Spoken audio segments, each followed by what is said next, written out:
बहुत वर्ष पूर्व ऋषि मुनि भगवान को पाने के लिए कठोर तपस्या करते थे। ये तपस्या कैसी रहती थी? एक पांवों पर खड़े होकर नमस्कार की मुद्रा में भगवान का नाम जप करना, पानी में नमस्कार की मुद्रा में खड़े रहकर अखंड भगवान का नाम जप करना, हिमालय जैसे पर्वत पर जाकर अत्यंत ठंड में एक ही जगह अनेक वर्षों तक बैठकर नाम जप करना, इस प्रकार तपस्या की जाती थी। तपस्या के समय न कुछ खाया जाता था, न ही पानी पिया जाता था। इसी प्रकार कठोर तपस्या करने के बाद भगवान भक्त पर प्रसन्न होकर उन्हें आशीर्वाद देते थे। इसी प्रकार भगवान शंकर को पति के रूप में पाने के लिए माता पार्वती कठोर तपस्या कर रही थी। तपस्या के समय वह भगवान के चिंतन में ध्यानमग्न बैठी थी। उनकी तपस्या पूर्ण ही होने वाली थी कि उसी समय उन्हें एक बालक के डूबने की चीख सुनाई दी। माता तुरंत उठकर वहां पहुंची। उन्होंने देखा एक मगरमच्छ बालक को पानी के अंदर खींच रहा है। वह बालक अपने प्राण बचाने के लिए प्रयास कर रहा था तथा मगरमच्छ उसे खाने का प्रयास कर रहा था। अत्यंत करुणामयी माता पार्वती को बालक पर दया आई। माता ने मगरमच्छ से निवेदन करते हुआ कहा, बालक को छोड़ दो, इसे आहार न बनाओ। उस पर मगरमच्छ बोला, माता यह मेरा आहार है, मुझे हर छठे दिन भूख मिटाने के लिए जो पहले मिलता है वह मेरा आहार होता है। मेरा आहार ब्रह्मा ने निश्चित किया है।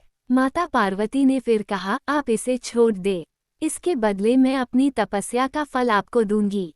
पार्वती माता ने बालक के प्राणों की रक्षा के लिए अपने कठोर तपस्या का फल दांव पर लगाया। मगरमच्छ ने भी उसे स्वीकार किया। पार्वती माता ने उसी समय संकल्प किया और अपनी पूरी तपस्या का पुण्यफल उस मगरमच्छ को दे दिया। मगरमच्छ को माता के तपस्या का फल प्राप्त होने के कारण वह सूर्य के जैसे चमक उठा। उसकी बुद्धि भी शुद्ध हो गई। उसने कहा, माता आप अपना पुण्य वापस ले लें, मैं इस बालक को छोड़ दूंगा। माता ने तो वचन दिया था, इसलिए उन्होंने तपस्या का फल वापस लेने से मना कर दिया और वह बालक को गोद में लेकर ममता से दुलारने लगी। बाद में माता ने उस बालक को उसके घर सुरक्षित लौटा दिया और वे अपने स्थान पर वापस आ गई। भगवान शिवजी को प्राप्त करने हेतु उन्होंने पुनः तप करना आरंभ किया। उसी समय भगवान शिवजी माता पार्वती के सामने प्रकट हो गए। भगवान शिवजी उन्हें बोले, पार्वती अब तुम्हें तप करने की आवश्यकता नहीं है, हर प्राणी में मेरा ही वास है। तुमने उस मगरमच्छ को अपने तप का जो फल दिया वह मुझे ही प्राप्त हुआ, इसलिए तुम्हारे तप का फल अनंत गुना हो गया है।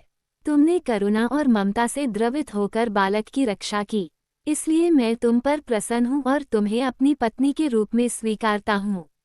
कथा का सारांश यही है कि जो अन्यों के हित की कामना करता है उस पर भगवान की असीम कृपा होती है। जो जीव असहायों की सहायता करता है, जो दयालु और करुणाकारी होता है, भगवान उसे स्वीकार करते हैं। इससे हमें यह सीख मिलती है कि हम स्वार्थ का त्याग कर निस्वार्थ रूप से भक्ति करेंगे तो भगवान की प्राप्ति होती है।